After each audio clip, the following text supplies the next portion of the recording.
오늘은 4단원에서 1단원 경제성장의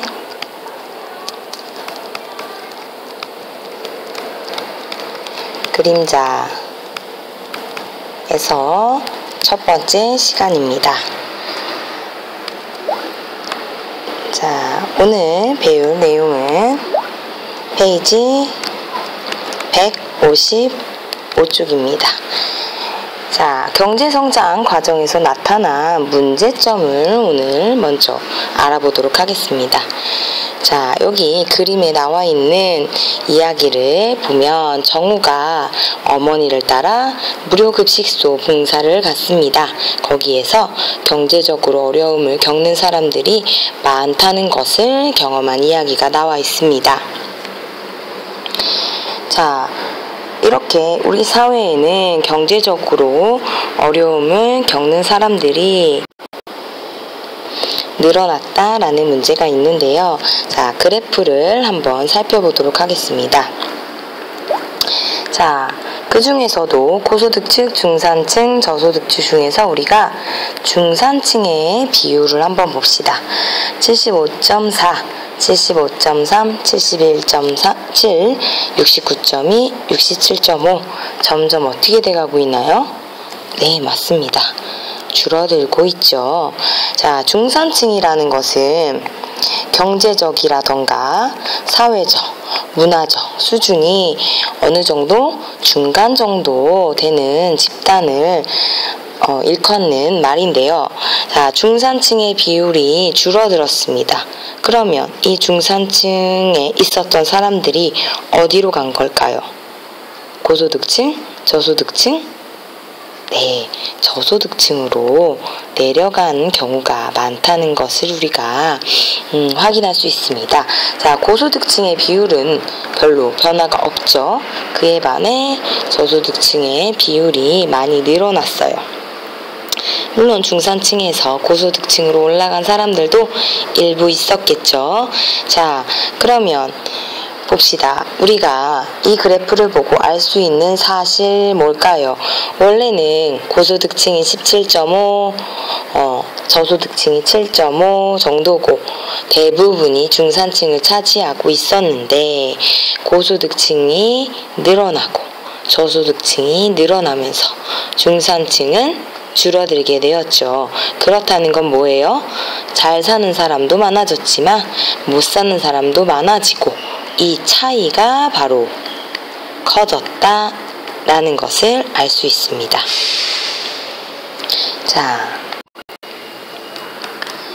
자, 다음 쪽 보면 정우가 이번에는 어머니와 함께 물건을 사러 상점에 갔는데 예전만큼 시원하지가 않았대요. 그 이유는 큰 건물의 실내 냉방 온도를 일정 온도 이하로 낮추지 않도록 권장하고 있기 때문이라고 말씀하셨다고 나와 있는데요.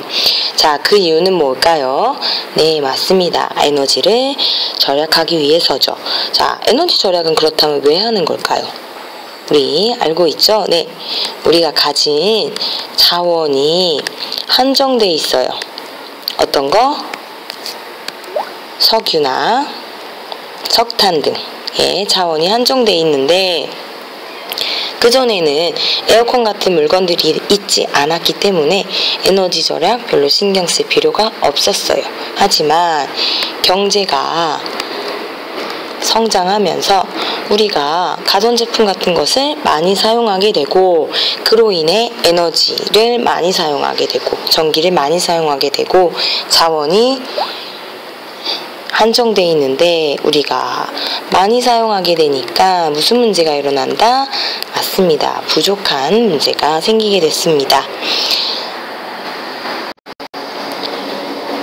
자, 좀 더 살펴보면 그러면 에어컨 온도 규제하는 까닭 뭘까요?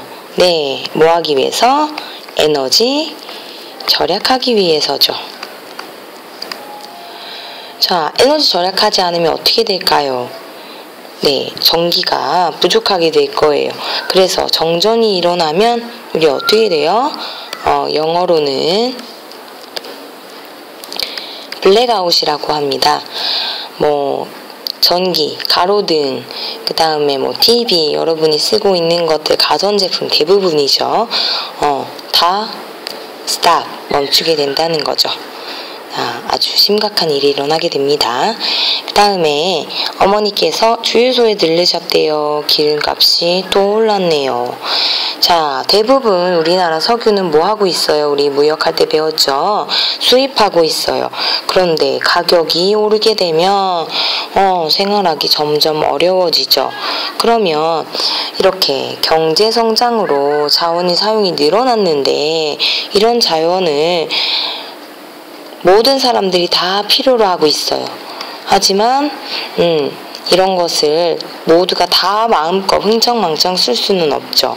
그렇기 때문에 확보를 해야 되는데 그것이 점점 어려워지고 있습니다. 가격도 오르고 있고요. 그러면 부족하게 되면 어떤 일이 일어날까요? 네, 우리가 지금보다 훨씬 생활하기가 불편하게 되겠죠. 그렇기 때문에 우리는 지금 자원을 쓸 수 있을 때 뭐 해야 한다? 그렇죠. 절약해야 합니다. 자, 마지막으로 볼게요. 정호 아버지 얘기가 나왔어요. 아버지가요, 요즘에 회사에 노사 문제 때문에 걱정을 많이 하고 계신데요. 자, 노사 문제라는 것은 근로자를 말하고요. 회사를 말해요.